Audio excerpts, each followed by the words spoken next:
Diriwayatkan oleh Imam Ahmad bin Hanbal dalam musnadnya bahwa ada seorang laki-laki yang bernama Nuaiman. Ini Nuaiman di kehidupan Rasulullah SAW ada orang yang seperti itu gitu. Orang yang sering minum minuman keras. Rasulullah SAW marah, murka. Rasulullah kalau yang berhubungan dengan Rasulullah tidak marah. Tapi kalau sudah berhubungan dengan agama, Rasulullah SAW adalah orang yang paling marah, orang yang paling istiqomah dalam kebenaran. Maka Rasulullah panggil Nuaiman, apa yang kau lakukan? Dia katakan, aku minum minuman keras ya Rasulullah. Rasulullah cambuk dia. Kemudian dia bertobat kepada Allah. Kemudian ketahuan lagi minum. Kemudian dicambuk lagi oleh Rasulullah SAW, sehingga sebagian sahabat memukul dia dengan pukulan yang banyak. Sehingga apa yang berlaku? Sebagian sahabat mengatakan, la'natullahi ala Nuaiman. Semoga Allah melaknat Nuaiman. Dia mempermainkan Rasulullah. Dia bilang sudah mau taubat tapi minum lagi. Dia bilang sudah mau taubat tapi minum lagi. Maka Rasulullah SAW mengatakan, la tal'anuh fa innahu yuhibbullaha wa rasulah. Kata Rasulullah, jangan kamu laknat Nuaiman, karena dia itu cinta sama Allah, cinta sama Rasulnya. Dalam riwayat dia dicintai Allah dan dicintai oleh Rasulnya Muhammad sallallahu alaihi wasallam. Ibn Majah menceritakan bahwa Nuaiman ini pernah suatu waktu diajak oleh Sayyidina Abu Bakar pergi ke negeri Syam. Negeri Syam itu di mana? Seperti yang diceritakan tadi, antara daerah Suriah, Lebanon, Yordania, kemudian Palestina. Daerah seperti itu. Umumnya orang Quraisy pada masa itu, mereka memiliki rihlah berdagang, membeli dagangan ke Syam, kemudian dijual lagi di kota Makkah. Ketika itu Rasulullah SAW didatangi Abu Bakar. Sayyidina Abu Bakar mengatakan kepada Rasulullah, ya Rasulullah, saya mau izin ya Rasulullah. Mau apa? Saya mau ajak dua sahabat kamu ini ikut berdagang ya Rasulullah. Siapa kata Rasul? Nuaiman. Kata Rasulullah, Nuaiman kamu mau ajak? Mau ngapain? Biar seru-seruan aja ya Rasulullah. Kata Rasulullah, ya sudah, saya izinkan kamu bawa Nuaiman. Ketika itu Sayyidina Abu Bakar membawa Nuaiman sama satu sahabat namanya Suwaibid ibn Harmalah. Siapa namanya? Suwaibid ibn Harmalah. Ini sahabat Rasulullah SAW yang memiliki sifat yang berbeda-beda. Kalau Nuaiman ini aneh.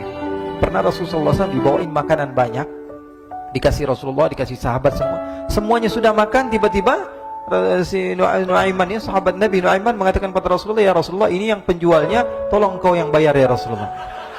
Makanan udah habis. Makanan udah habis. Rasulullah SAW bingung, saya yang bayar. Akhirnya Rasulullah katakan kepada sahabat, ayo keluarkan uang, kita patungan, kita bayar. Rasulullah aja dimainin, apalagi kita orang. Sallu ala Nabi Muhammad.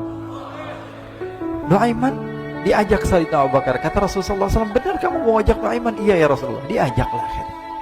Diceritakan dalam riwayat Ibn Majah, diceritakan juga dalam Siyar A'lam An-Nubala, diceritakan juga dalam musnadnya Imam Ahmad bin Hanbal, dalam riwayat Imam Ahmad bin Hanbal.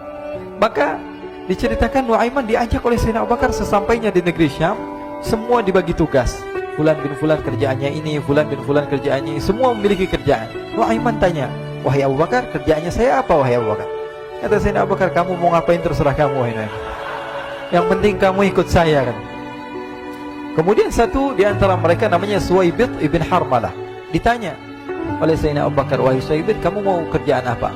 Kata Suwaibid, terserah kamu wahai Abu Bakar. Kata Sayyidina Abu Bakar, kamu menjaga makanan, karena saya tahu kamu ini adalah orang yang senantiasa menjaga amanah. Suwaibid ini kalau disuruh maju dia maju, disuruh mundur dia mundur, disuruh ke kanan dia ke kanan, disuruh ke kiri dia ke kiri. Orang yang ikut aja. Kalau Nuaiman beda, disuruh maju dia ke belakang, kasih sen kanan ke kiri belok. Nuaiman itu orang yang berbeda. Maka Suwaibid mendapatkan tugas, semua mendapatkan tugas kecuali Nuaiman. Sehingga ikhwani, apa yang berlaku, apa yang terjadi? Sayyidina Abu Bakar pergi sibuk dengan kesibukannya, sehingga datanglah waktu siang. Nuaiman sudah lapar. Nuaiman cari makanan. Dia nggak punya uang, diajak Sayyidina Abu Bakar tapi tidak diberikan uang. Sehingga dia cari-cari makanan. Dia tahu Suwaibid yang jaga makanan. Dikatakan, wahai Suwaibid, saya mau makan, berikan kepada saya satu roti saja. Yang terpenting apa? Saya makan sekarang, saya sudah lapar. Kata Suwaibid, ya Allah Nuaiman, kita tunggu Abu Bakar saja sehingga dia datang, karena ini amanat. Amanat dari Abu Bakar, saya tidak boleh berikan kepada siapapun kecuali atas izin Abu Bakar. Kata Nuaiman, kasih saya makanan, kalau tidak saya bikin masalah sama kamu. Merah wajahnya Suwaibid, karena dia tahu, jangankan saya, Rasulullah aja dimainin. Bingung, apa yang harus saya lakukan? Akhirnya Nuaiman bilang, gampangannya aja, kata Nuaiman, kamu kasih saya makanan, atau kalau tidak saya bikin masalah sama kamu. Bingung Suhaib pikir panjang. Setelah itu dia katakan, ya sudah Nuaiman, saya tetap mau jaga amanah Abu Bakar, karena saya takut ini adalah perintahnya Allah, perintahnya Rasulullah SAW, dan perintah daripada Abu Bakar, sahabatnya Nabi. Kata Nuaiman, kalau memang begitu kamu maunya, ya sudah, berarti kamu ngajakin berantem sama saya. Nuaiman pergi ke pasar. Dia cari-cari tempat penjualan hamba sahaya. Dia lihat-lihat beberapa hamba sahaya. Ini berapa harganya? Ini katanya 10 qalanis. Ini berapa? Ini harganya, hitungan orang zaman dahulu, kita sih hitung seperti dirham, berapa ratus dirham gitu, 200 dirham. Yang ini berapa? 300 dirham. Yang ini berapa harga hamba sahaya? 300 dirham. Harganya antara 300, 200 sampai 100. Kemudian Nuaiman mengatakan kepada penjual hamba sahaya tersebut, saya punya juga hamba sahaya, tapi saya jual cuma 20 dirham saja, murah. Apa benar ada hamba saya harganya segitu? Iya, karena dia punya aib, ada kekurangan. Apa? Nanti kalau kalian tangkap, dia bakalan teriak, saya ini bukan hamba sahaya tapi orang merdeka. Akhirnya semua orang berkumpul mau beli. Ini Nuaiman sama Nuaiman diajak ke Suhaib bin Harmalah tadi.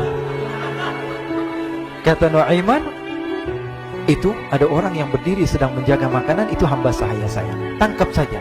Oh baik. Diberikan uang 20 dirham, dimasukkan oleh Nuaiman ke kantongnya, kemudian Suhaib ditangkap. Ketika ditangkap, Suhaib teriak, saya bukan hamba saya orang merdeka. Maka orang-orang tersebut mengatakan, saya sudah tahu kekurangan kamu. Ini memang kekurangan kamu, memang kamu, tapi saya tidak perlu dengan bacot kamu, yang penting kerjanya kamu gitu. Ya kan hamba saya untuk apa? Untuk kerja. Mau dia ngomong apa, mau ngomel, terserah, yang penting dia mau kerja. Akhirnya ditangkaplah Suhaib dan dijual di pasar. Nuaiman punya uang banyak ini. Dia beli makanan, dia beli minuman, dia beli hadiah buat Rasulullah. Dia beli macam-macam di negeri Syam ini. Waktu itu adalah superpower, adidaya Romawi. Pada masa itu semua barang mahal, tapi Nuaiman banyak uangnya. Dia belanja ini, belanja itu, sehingga Sayyidina Abu Bakar pun pulang. Ketika Sayyidina Abu Bakar pulang, Sayyidina Abu Bakar cari, mana ini Suhaib? Kita semua sudah lapar. Kata Nuaiman dengan mudahnya dia mengatakan, sudah saya jual wahai Abu Bakar. Maka Sayyidina Abu Bakar bertanya, apa yang kau lakukan wahai Nuaiman? Diceritakan oleh Nuaiman dengan jujur. Nuaiman ini orangnya apa adanya, tapi nyusahin. Saya jual. Akhirnya dibawa oleh Nuaiman, Sayyidina Abu Bakar pergi ke mana? Ke pasar. Lalu dibeli lagi oleh Sayyidina Abu Bakar As-Siddiq, Suhaib yang tadinya orang merdeka menjadi hamba sahaya sebentar, kemudian dibeli lagi oleh Sayyidina Abu Bakar. Pulang ke Madinah, kisah ini diceritakan di hadapan Rasulullah SAW. Maka perawi mengatakan, fadhahikan nabiyyu hatta badat nawajiduhu. Ketika diceritakan kisah Nuaiman tersebut dengan Suhaib, Rasulullah tertawa sejadi-jadinya sehingga gigi geraham Rasulullah SAW nampak di wajah mata para sahabat. Sehingga perawi lain mengatakan, 1 tahun berlalu Rasulullah, setiap ada tamu yang datang kepada Rasulullah akan ceritakan kisah Nuaiman menjual Suhaib tersebut. Jadi ada ikhwani, jangan kalian kira Rasulullah SAW itu hidup di satu masa sahabat-sahabatnya itu seperti ustadz-ustadz yang khusyuk, yang kayak Habib bin Anis ini banyak. Bahkan ikhwani, pernah suatu waktu Rasulullah SAW didatangi asyraf, delegasi dari beberapa negara yang ingin mengenal apa itu agama Islam. Sehingga mereka datang ke rumah Rasulullah SAW membawa unta, kendaraan yang ketika itu kendaraan yang paling mahal mereka miliki, itu untanya yang paling mewah. Diikat di depan rumah Rasulullah SAW. Tamunya pun masuk, duduk bersama Rasulullah SAW. Di depan rumah Rasulullah SAW ada beberapa sahabat. Ada Sayyiduna Hamzah. Kalian tahu Sayyidina Hamzah adalah orang yang pemberani. Ada Sayyiduna Umar. Kalian tahu Sayyidina Umar adalah orang yang pemberani. Ada Sayyiduna Ali bin Abi Thalib. Ada Sayyiduna Sa'ad bin Abi Waqqas. 4 sahabat ini lagi nongkrong gitu depan rumahnya Rasulullah SAW, berjaga sebelum Allah Subhanahu wa ta'ala turunkan ayat wallahu ya'simuka minan nas. Ketika mereka sedang asyik duduk, tiba-tiba Nuaiman datang. Ini Nuaiman kalau datang pasti bikin sesuatu yang aneh. Bahkan dikatakan tidaklah Rasulullah SAW dalam keadaan bersedih, kecuali Nuaiman datang Rasulullah akan tersenyum. Jadi sebagian sahabat itu senang kalau sudah Nuaiman datang, pasti Rasulullah bahagia. Tapi ketika itu Nuaiman datang, ingin duduk bareng-bareng Sayyidina Hamzah. Sayyidina Hamzah katakan kepada Nuaiman, bercanda begitu. Nuaiman, kamu lihat unta orang datang dari luar Arab ini. Lihat, kata Nuaiman, ini besar banget ini, badannya besar gitu. Dagingnya pasti banyak. Iya nih, kalau kita sate enak nih ntar malam. Kata Nuaiman. Kata Sayyidina Hamzah, apakah kamu berani? Kata Nuaiman, saya berani aja asal kalian gak bilang sama Rasulullah. Kata Sayyidina Hamzah, benar wahai Nuaiman, benar kan? Akhirnya Sayyidina Hamzah lupa masalah itu, cuma bercanda-bercanda saja. Sayyidina Hamzah lagi asik sama Sayyidina Umar, Sayyidina Ali. Tiba-tiba apa? Ternyata ketika dia melihat unta tersebut sudah pisah antara kepala sama badannya. Nuaiman mengatakan, wahai Hamzah, ini unta saya sudah potong, saya mau pergi sebentar. Kalau Rasulullah cari saya, tolong jangan beritahu di mana saya. Nanti kalau keadaan sudah aman, mari kita nyate bareng-bareng. Ini ada yang seperti itu di zaman Rasulullah SAW.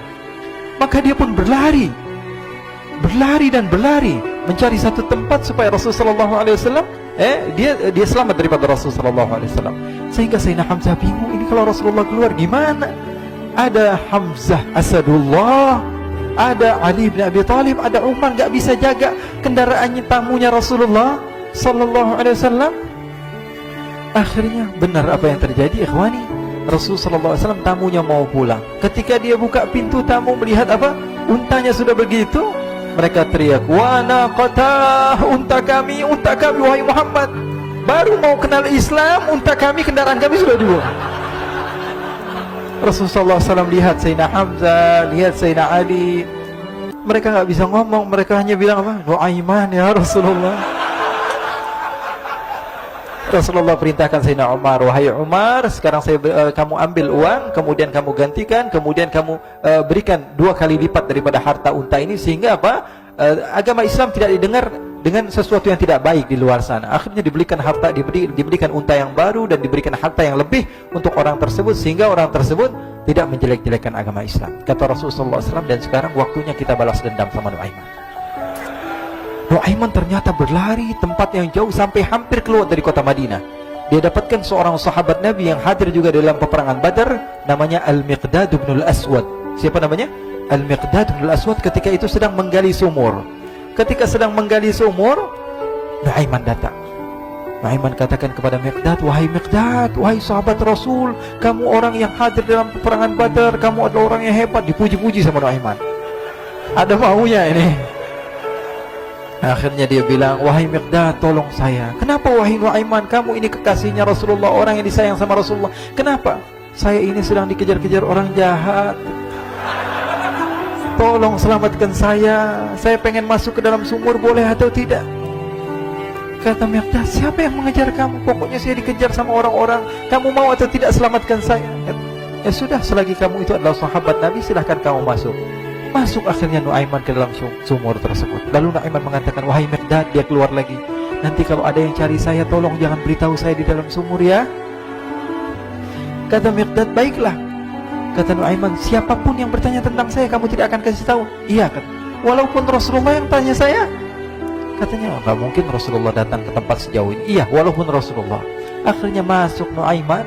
Setelah beberapa menit Rasulullah dan rombongan benar datang. Miqdad bingung ini. Ini kenapa Rasulullah datang ke RW kami ini? Ada apa yang Rasulullah sampai sejauh ini? Ditanya, ya Rasulullah, ada apa ya Rasulullah? Kata Rasulullah, saya cari Nuaiman. Di mana Nuaiman? Innalillah, kata Miqdad. Nggak dijawab ini Rasulullah. Kalau dijawab saya ingkar janji. Akhirnya apa dia katakan? Wahai Rasulullah, mata saya tidak memandang kepada Nuaiman, tapi tangannya nunjuk ke dalam sumur. Sahabat. Apa dia bilang? Mata saya tidak melihat kepada Nuaiman, tapi tangannya nunjuk ke sumur. Akhirnya dibuka sama Rasulullah, Nuaiman muncul. Kata Rasulullah, Nuaiman, kamu bikin malu saya, wahai Nuaiman. Ya Rasulullah, yang bersalah bukan saya, tapi orang yang mencari saya bersama kamu ya Rasulullah. Akhirnya Rasulullah nengok siapa, ternyata Nuaiman sudah lari kabur. Sallu ala Nabi Muhammad. Kisah-kisah seperti ini sebenarnya banyak sekali ya. Ini menunjukkan kepada kita bahwa kehidupan Rasulullah itu begitu indah. Rasulullah SAW, kalau kamu mau menjadi orang yang baik, contoh Rasulullah. Mau menjadi bapak yang baik, contoh Rasulullah. Mau menjadi pemimpin peperangan yang baik, Rasulullah. Mau menjadi murid yang terbaik, contoh Rasulullah. Bagaimana akhlak Rasulullah. Mau menjadi suami yang baik, contoh Rasulullah. Dalam segala hal, apapun itu, Rasulullah SAW adalah makhluk yang paling terbaik.